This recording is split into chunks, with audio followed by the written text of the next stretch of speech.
Welcome dear students. Now we are going to start numerical number 11 on the basis of Lami's theorem.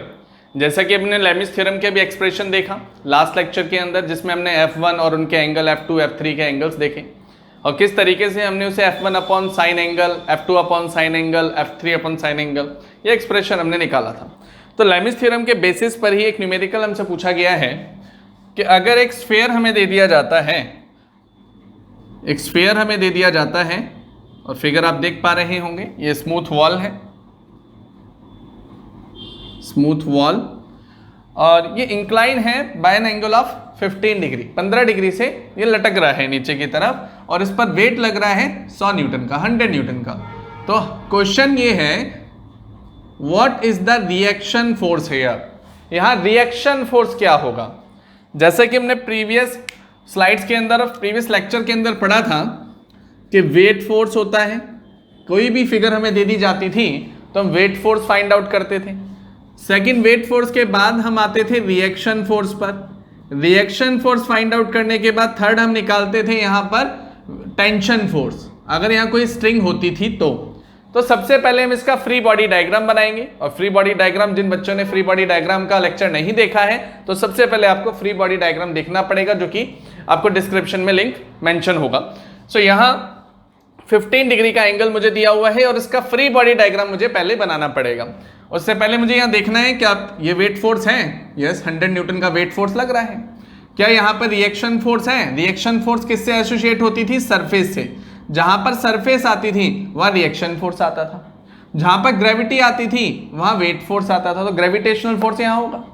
और जहां पर कोई भी string आ जाती थी, कोई भी रस्सी बंधी होती थी, वहां पे टेंशन फोर्स हो जाता था। तो यहाँ रस्सी भी बंधी है, यहाँ सरफेस भी है और यहाँ ग्रेविटी भी अप्लाई हो रही है। इसका मतलब यहाँ तीनों फोर्सेज होंगे, और अगर यहाँ पर तीनों फोर्सेज हैं तो वो कौन कौन सी डायरेक्शन में होंगे, और तीनों फोर्सेज क्या कंकरेंट हैं वो भी हम देखेंगे, तभी तो लैमिस थ्योरम लगा पाएंगे। कंकरेंट होने चाहिए, एक ही पॉइंट पर आने चाहिए तीनों के तीनों point. So here weight force, reaction force and tension force. तो वेट फोर्स तो हमेशा डाउनवर्ड डायरेक्शन में लगेगा, तो फ्री बॉडी डायग्राम के लिए इस स्फीयर को मैं अलग से ले आया और यहाँ पर नीचे की डायरेक्शन में मेरे पास वेट फोर्स लगा W, कितना दे रखा है 100 न्यूटन, ये वैल्यू हमें दे रखी है। उसके बाद हम स्मूथ वॉल की बात करें तो स्मूथ वॉल हमने पढ़ा था, कभी भी कोई भी सरफेस दे दी जाए तो हमेशा towards the figure, towards the centre of the figure and perpendicular from this axis, यही जाता था कि अगर हम एक स्फीयर लेते थे, ये यहाँ सरफेस पर होता था तो सरफेस हमेशा इसके सेंटर की तरफ ही फोर्स लगाती थी, ऊपर की तरफ रिएक्शन होता था।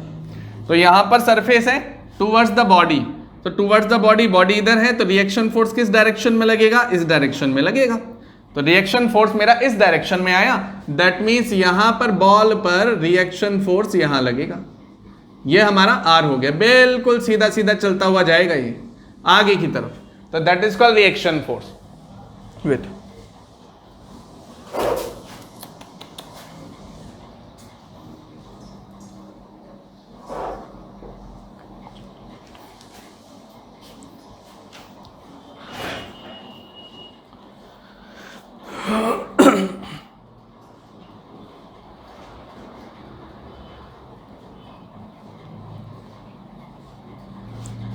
स्टार्ट।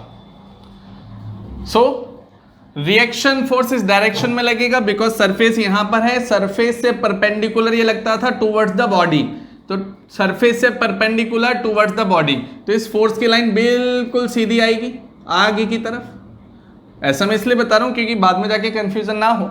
वेट फोर्स की लाइन बिल्कुल सीधी आ रही होगी पीछे से यहां पर। अब आते हैं टेंशन पर, tension force.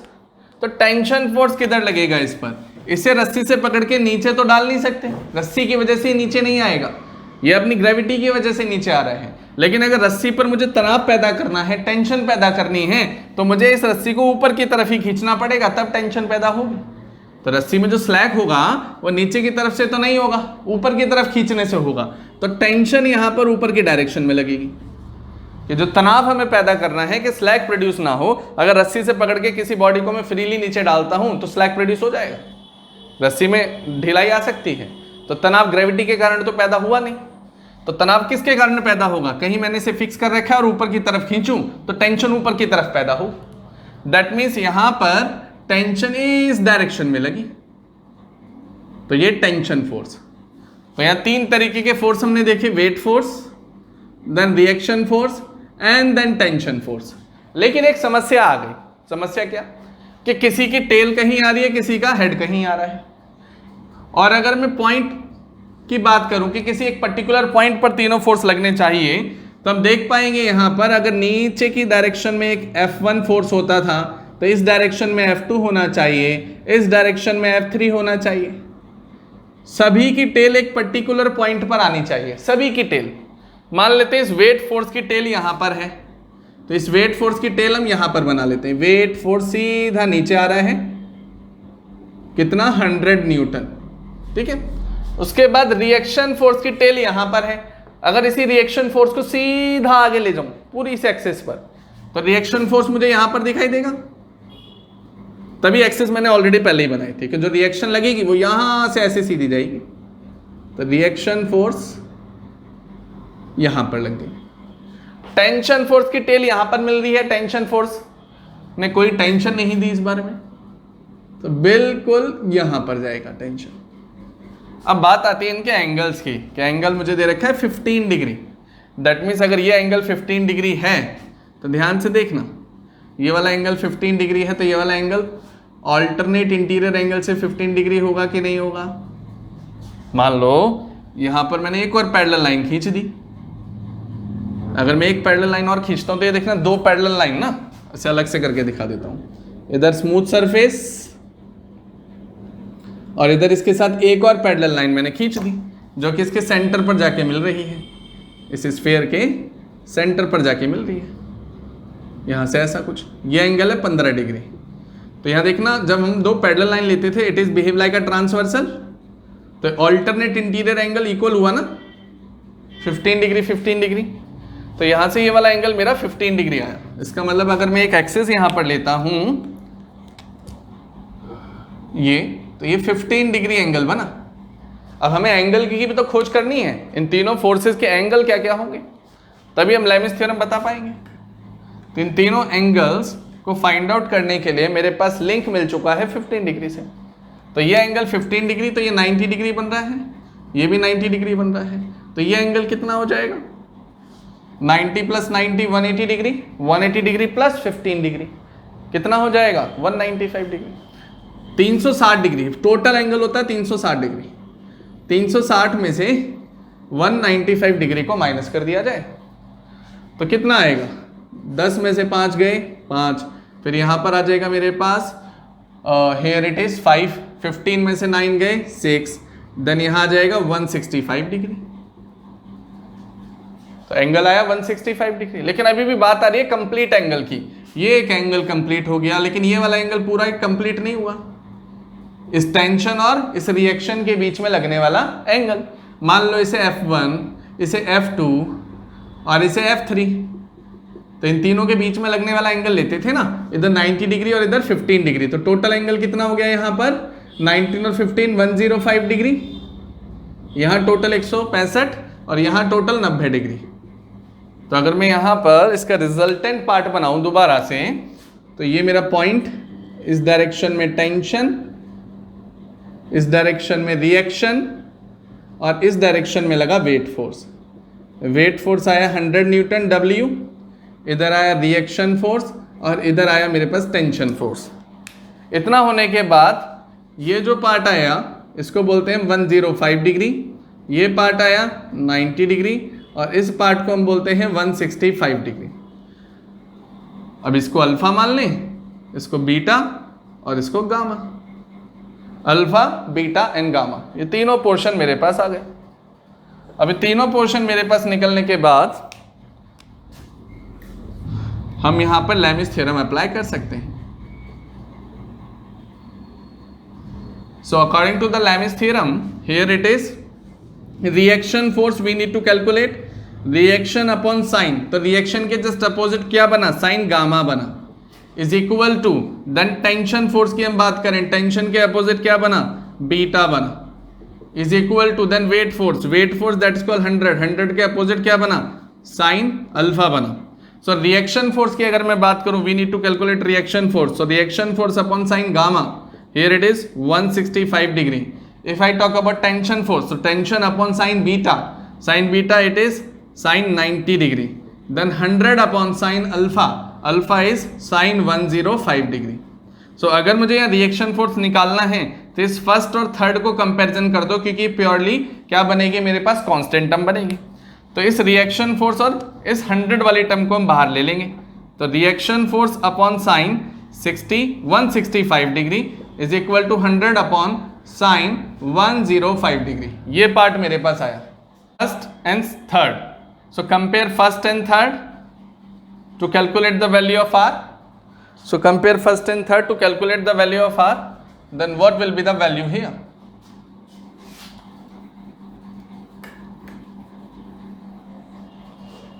So R upon sin 165 degree then is equal to 100 upon sin 105 degree. So reaction force हमें कैलकुलेट करना है 100 upon 105 degree into sine 165 degree. तो इस पार्ट को हम कैलकुलेट करेंगे and then get the answer. So sine 165 degree और sine 105 degree, then what will be the answer. Cut.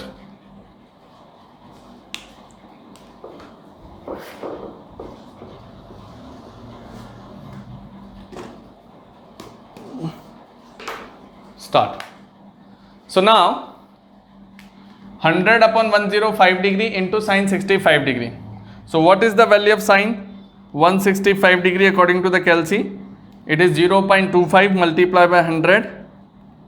It is 25.88 divided by sin 105 degree. तो 105 degree होता है 0.965. तो इस पार्ट की कैलकुलेशन करें तो 25.88 डिवाइडेड बाय 0.965, तो आंसर मेरे पास आएगा 26.81 न्यूटन.